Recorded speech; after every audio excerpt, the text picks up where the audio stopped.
नमस्कार, रिपब्लिक हरियाणा में आपका स्वागत है।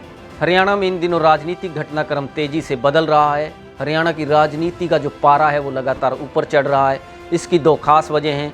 एक, ओम प्रकाश चौटाला जो इंडियन नेशनल लोकदल के सुप्रीमो हैं, वो जेल से रिहा हो गए हैं। उनके जेल से रिहा होने के बाद पूरे हरियाणा में इन एलो कार्यकर्ताओं में खुशी का आलम है। दूसरी जो बड़ी खबर राजनीतिक लिहाज से इन दिनों सामने आ रही है वो है भूपेंद्र सिंह हुड्डा को लेकर। भूपेंद्र सिंह हुड्डा के समर्थन में लगभग 1.5 दर्जन विधायक लगातार दिल्ली दरबार में डेरा डाले हुए हैं। पहले इन विधायकों ने कांग्रेस प्रभारी विवेक बंसल से मुलाकात की और फिर 5-5 के ग्रुप में केसी वेणुगोपाल से मिले। इन सब के बीच कुमारी शैलजा ने भी शीर्ष नेतृत्व से मुलाकात की। तो एक दिन पहले तोशाम की विधायक किरण चौधरी भी शीर्ष नेतृत्व से मिली। आपको बता दें कि 2019 के विधानसभा चुनाव में कांग्रेस के 31 विधायक चुनकर आए थे। इनमें से करीब 19-20 विधायक हुड्डा के समर्थक माने जाते हैं, जबकि कुलदीप बिश्नोई अपनी एक अलग राजनीति करते हैं और तोशाम से किरण चौधरी जो विधायक हैं उनकी भी अपनी एक अलग राजनीति है। इसी के साथ कैप्टन अजय सिंह यादव जो कई बार रेवाड़ी से विधायक रहे हैं, उनके बेटे चिरंजीव राव वर्तमान में कांग्रेस के विधायक हैं, वे भी हुड्डा गुट से लगातार दूरी बनाए हुए हैं। लेकिन खैर, यह बड़ा सवाल है कि 2019 में भूपेंद्र सिंह हुड्डा दबाव की राजनीति करके अशोक तंवर जो एक दलित समुदाय से आते हैं उनको प्रदेशाध्यक्ष पद से हटवाने में कामयाब हो गए थे। अब फिर शैलजा जिन्होंने हिचकोले खा रही कांग्रेस को संभाला, वो कांग्रेस जो 15 सीटों पर सिमट गई थी, उस कांग्रेस को शैलजा 31 सीटों पर लेकर आई। कभी विवादों में नहीं रही, कभी किसी बात को लेकर उन्होंने विवाद मोल भी नहीं लिया और कभी अपना मुंह भी नहीं खोला। तो ऐसे में यह सवाल उठने लाजमी है कि आखिर हुड्डा शैलजा के पीछे क्यों पड़े हैं और आखिर हुड्डा दलित समुदाय से ही आने वाली कुमारी शैलजा को क्यों हटवाना चाहते हैं, क्योंकि इसी समुदाय से ताल्लुक़ रखने वाले अशोक तंवर को वो पहले प्रदेशाध्यक्ष पद से हटवा चुके हैं। इन्हीं सभी सवालों के जवाबों को खंगालती हमारी यह आज की खास रिपोर्ट। सितंबर 2019 में कुमारी शैलजा को कांग्रेस का प्रदेशाध्यक्ष नियुक्त किया गया। उस समय डॉक्टर अशोक तंवर को इस पद से हटाकर कुमारी शैलजा को जिम्मेदारी दी गई थी। अशोक तंवर के साथ भूपेंद्र सिंह हुड्डा का 36 का आंकड़ा रहा। यहां तक कि दिल्ली में अशोक तंवर के साथ मारपीट भी की गई।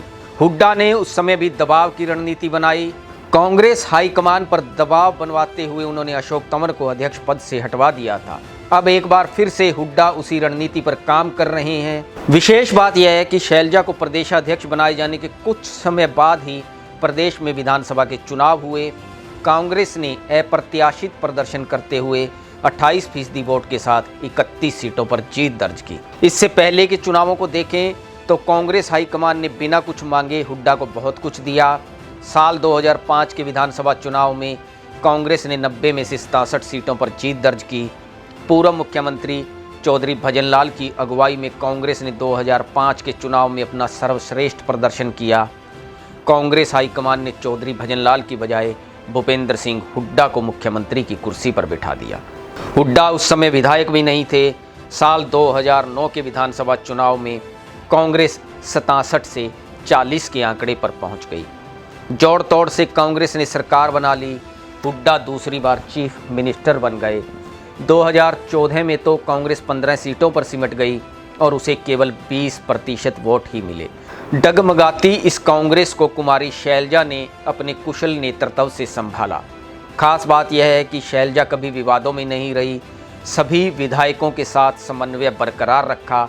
कोविड में एक्टिव रही तो किसान आंदोलन में भी प्रभावी भूमिका में नजर आई।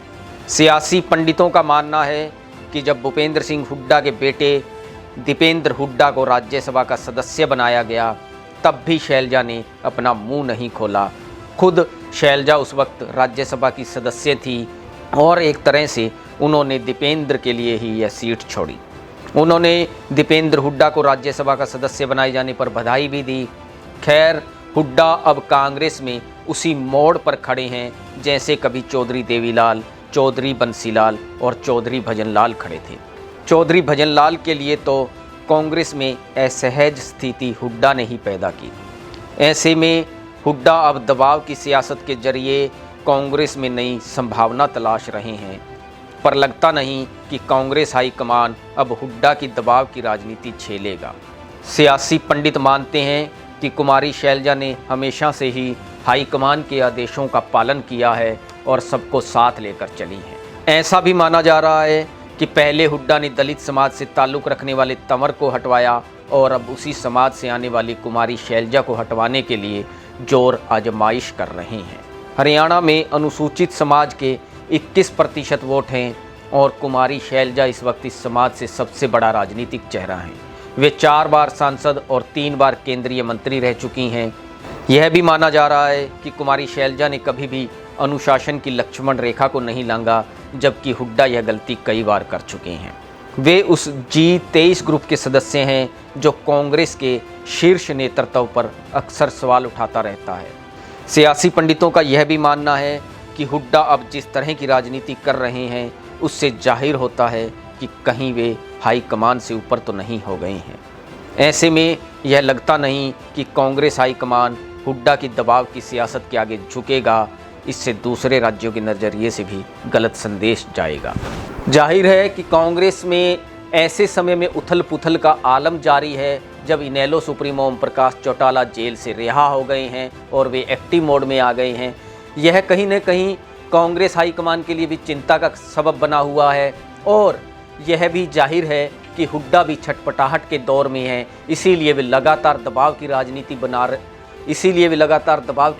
बनाए हुए हैं। इसी कड़ी में उनके समर्थित विधायक लगातार दिल्ली दरबार में डटे हुए हैं और सियासी पंडितों का मानना है कि कांग्रेस हाईकमान भी कोई बीच का रास्ता निकालेगा। वो भी कहीं ना कहीं कुमारी शैलजा को पद से हटाने की बजाय कोई बीच का रास्ता निकालेगा ताकि दोनों ही धड़ों में सुलह हो सके और उथल पुथल के इस दौर से कांग्रेस को निजात मिल सके।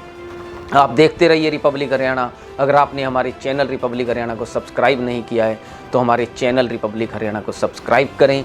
अगर आप ये वीडियो फेसबुक पर देख रहे हैं तो हमारे पेज रिपब्लिक हरियाणा को फॉलो करें। हमें दीजिए इजाज़त। नमस्कार।